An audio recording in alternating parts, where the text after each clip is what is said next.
What's up, guys, people? I was just in Proverbs 30, and I was reading verses 24 through 28, and I just found it interesting how God uses these animals to display uh acts of wisdom.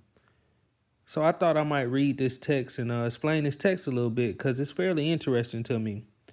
It says that there be four things which are little upon the earth, but they are exceeding wise.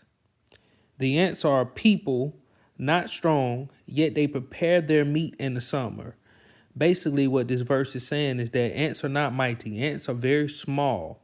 They're tiny, but yet they're wise enough to gather their food when it's plenteous. From a this is coming from a standpoint of preparation. They prepare because we know that food is thin during the winter, but these ants they prepare during the summertime for the winter months. So that's showing wisdom within these ants.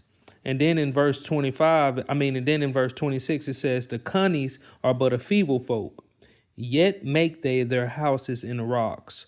The cunnies, they look like rodents, but they come from the elephant family. But they're pretty much a defenseless animal. They don't have much of a defense, but they make their home in the rock because in the rock they're safe.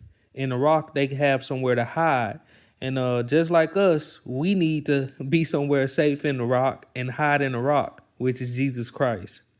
And then it says in 27, the locusts have no kings, yet go they forth, all of them by bands. Now this one is heavy right here because it says they go forth, all of them by bands, meaning that they're structured. They have discipline. So wise people have discipline, and he's using this example of these locusts. And not only that, they're together, unity. You're gonna need community. If you're wise, you have some type of positive community surrounding you. And then lastly, it says, the spider taketh hold with her hands and is in the king's palaces. Now, this one is interesting because there's a lot of speculation surrounding this. If you look at any other translations like the NIV or ESV or anything like that, it's going to say a lizard. But the KJV distinctly uses a spider, and there's a lot of speculation between the two words. But nonetheless, I mean the message gets through.